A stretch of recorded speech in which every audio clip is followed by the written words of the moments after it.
بسم الله والصلاة والسلام على رسول الله. ازيكم يا بنات، عاملين ايه؟ اهلا بكم في قناة عيشي حياتك. برحب بكل الزوار الجدد اللي دخلوا قناتي مؤخرا وكل اللي اشتركوا معايا. اتمنى تكون قناة اعجبتكم يا بنات، ولو انتوا لسه جداد اول مرة تدخلوا قناتي يا ريت تضغطوا زرار السبسكرايب وتفعلوا زر التنبيهات عشان يوصلكم كل جديد. ولو انتم موجودين معانا على طول في القناة يا ريت تضغطوا لايك الفيديو ده عشان يوصل لاكبر عدد من الناس، وان شاء الله باذن الله اشوف تعليقات جميلة منكم تشجعنا علشان نستمر واقدم لكم دايما فيديوهات جديدة ومنوعة في القناة.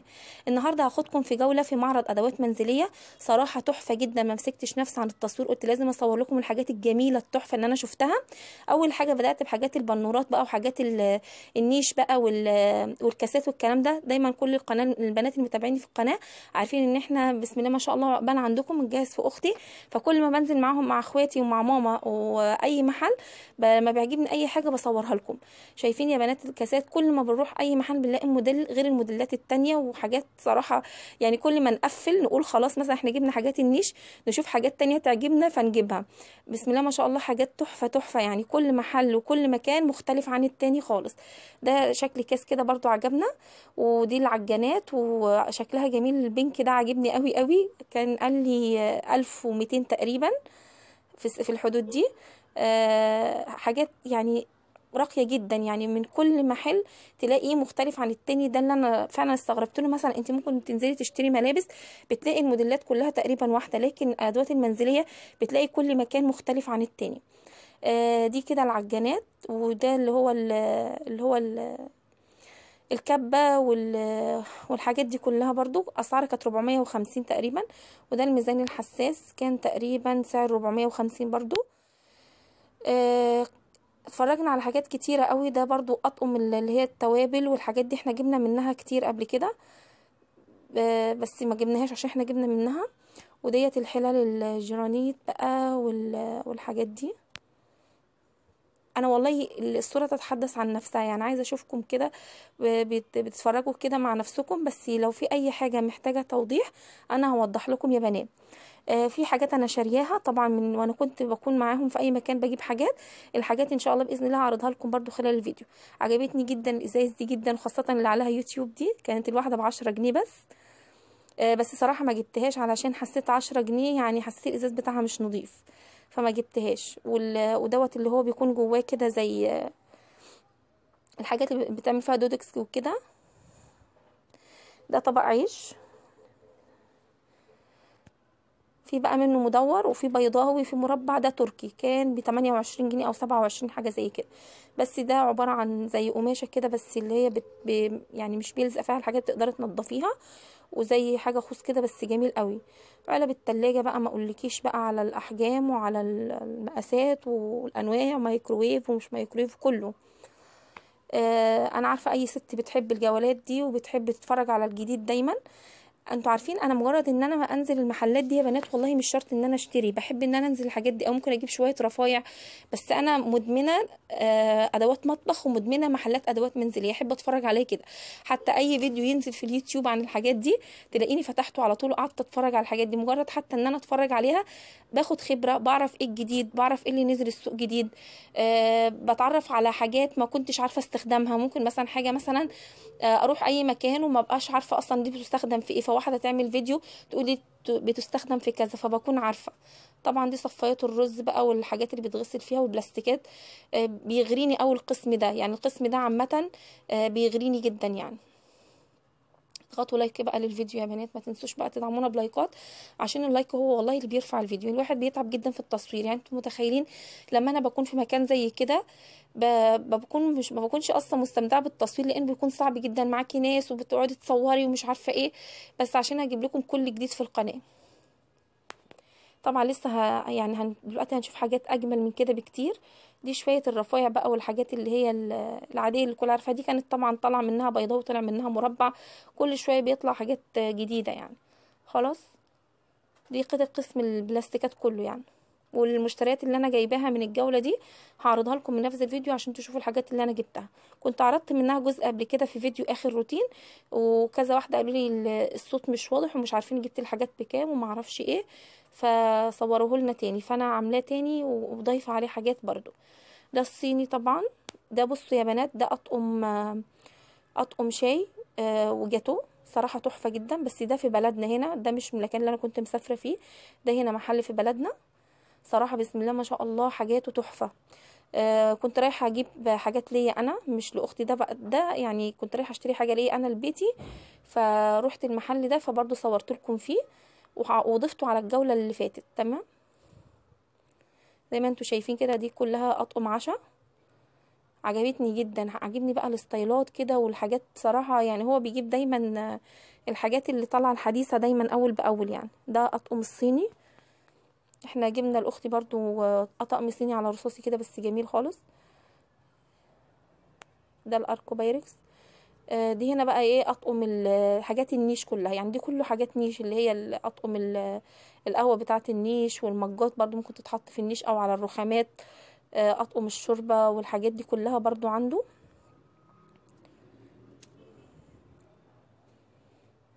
بحب الالوانات دي قوي، يعني انا لما اجي اشتري اي حاجه دايما عارفين من البنات اللي متابعيني في القناه عارفين ان انا بحب ان انا اجيب حاجات ملونه كده واحطها في المطبخ، بتديني بهجه وسعاده. مع ان في ناس كتير جدا بيقعدوا ينتقدوني يقولوا لي انت بتكتري من الالوان، وحدي الالوان، خلي المطبخ كله لون واحد. طب ليه يعني انا داخله معسكر يعني ولا ايه كله لون واحد؟ انا بحب كده، بحب الفرح كده، فاهمين؟ كل واحد وشخصيته بقى. يعني في حاجات احب فيها الحاجات الهاديه، يعني مثلا احب فرش السراير والاوض تكون هاديه مريحه عينيا، مثلا المكان اللي انا هقعد فيه يكون هادي. لكن المطبخ بقى عايزه فرح كده، بحب حتى وانا بغسل مواعين يبقى عندي الوان كتير في الحوض كده. اللي متابعيني على فكره هم عارفين ان انا كده فعلا. دي اطقم صيني بقى جميله جدا، شايفين؟ ده اللي هو اسمه، ده كان ب5500، اسمه يا ربي اسمه فتحي محمود باين، اللي هو المصري الألماني أو ألماني مصري حاجة زي كده. أيوة اللي هو ده. في منه على فكرة ب3900، بس العدد الحجم بتاعه أقل تقريبا، اللي هو عدد القطع بتاعته. هو ده اللي احنا جبناه لأختي، اللي هو فوق ده، اللي هو المصري الألماني ده. وكنا جايبين لها برضو أركو بايركس جميل، اللي هو كان لونه بامبا. مش عارفه، مش وريت لكم جهاز اختي كله، مش كله صورته، يعني انا بصور بس الجولات. كنت مصوره لكم قبل كده جوله في اسواق الشريف، كنا جايبين بقى يعني تقريبا 3/4 الجهاز من هناك، المطبخ من هناك، حاجات المطبخ دي بقى حاجات كماليات بقى، حاجات مثلا للنيش زياده بنكمل كده. فكنا ده المحل ده في مكان برضو عندنا في الشرقيه. بالنسبه للاسعار يا بنات، انا مش غرضي من الجوله دي ان انا اوريكم الاسعار، يعني اتفرجوا على الجديد بقى والحاجات كده كانكم يعني خارجين معايا كده خروجه يعني. شايفين دي اطقم صيني بقى، اشكال بقى كتيره جدا. على فكره من الجولات اللي انا بعملها كله بيقول اللي طالع موضه تاني، رجعت موضه، اللي هو الحاجات المدوره، الحاجات اللي هي المربعه والمستطيله والبيضاويه، والحاجات بتاعه اللي كانت طلعت موضه كده السنتين اللي فاتوا ما عادش موضه. الموضه دلوقتي اللي هو الاطقم المدوره العاديه هي اللي رجعت تاني موضه. شايفين ده تحفه قوي برضو. ده طقم جاتو شاي. وده برضو بسم الله ما شاء الله جميل قوي، اركوبايركس. بس انا صراحه احنا جايبين لاختي الاركوبايركس ساده، تحفه، لونه بينك كده، تحفه ساده اشيك من المنقوش كتير. ده روميو وجولييت تقريبا اللي عدى ده. ده برضو شكله منقوش بس شيك صراحه. عارفه انا لو قعدت اقول لكم على الاسعار هيبقى صعب قوي ان انا احفظ ده كله.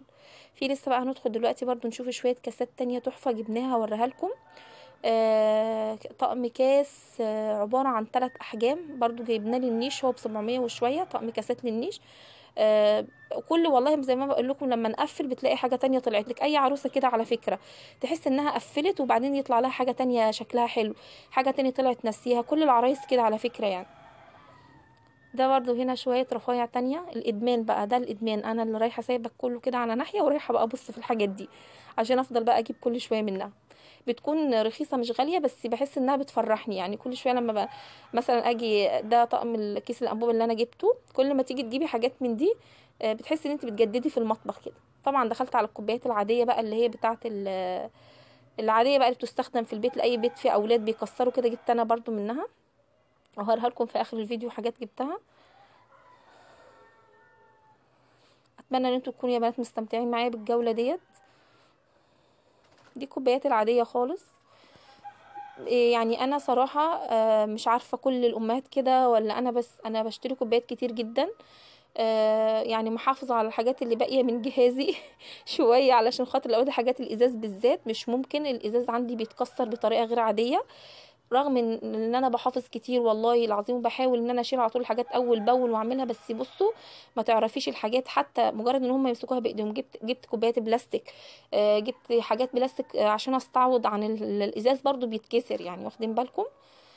طبعا انا جبت من الكاسات اللي فوق اللي هي بتاعه الهوت شوكليت دي الكوبايات العاديه بقى، بس لومينراك بقى وحاجات نظيفه صراحه.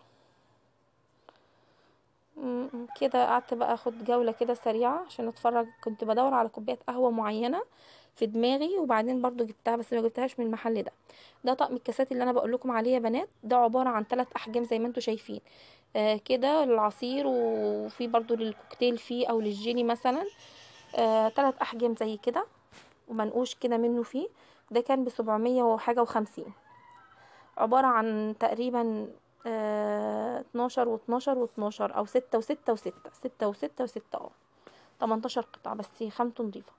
دي الصواني طبعا، ده عجبتني الصينية دي قوي، بس احنا جبنا لاختي صواني اللي هي العادية دي، وهي طبعا عايزة صواني تركي اللي طالعة اليومين دول، ما لقيناهاش في المكان ده، عايزين نجيبها لها برضو ان شاء الله.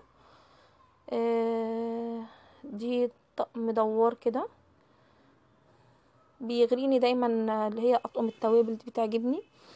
الشماعة دي عجبتني قوي، كان سعرها تقريبا 15 جنيه او 20، نحاسي كده وعلى شكل ورد، تتعلق بقى في المطبخ، تعلقي فيها مجات، تعلقي فيها ممكن برضو ورا باب اوضه، جميله يعني.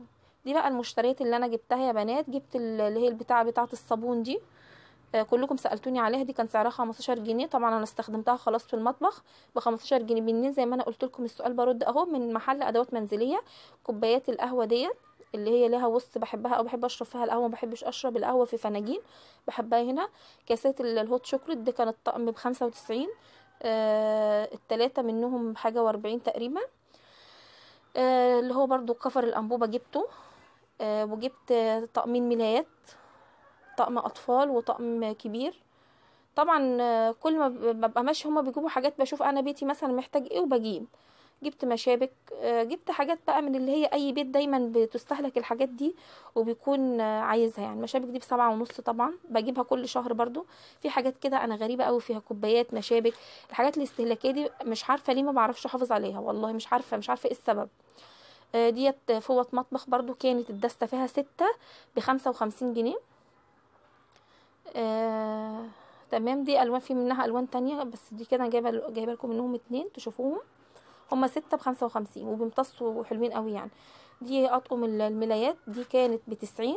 وبتاعه الاطفال طبعا اللي هو الطقم اللي هو ليه الكرانيش ده، دوت ب110. طبعا انا ليه استغليت جبتهم، لان احنا كنا بنجيب من محل جمله، فقلت بالمره يعني. يا رب تكونوا استفدتوا بالجوله يا بنات، ويكون عجبكم الفيديو. بالله عليكم اول مره اقول لكم بالله عليكم ما تنسوش تضغطوا لايك للفيديو وتشيروه لو عجبكم. يا رب تكونوا استفدتوا بيه. ولو اول مره تشوفونا اضغطوا سبسكرايب للقناه. بس بكده تكون انتهت الجوله بتاعتي النهارده، والحاجات اللي انا عايزه اعرفها لكم يعني حاجه كده ممتعه فاني شويه. بس كده خلاص خلص الفيديو بتاعي. اترككم في رعايه الله، والسلام عليكم ورحمه الله وبركاته.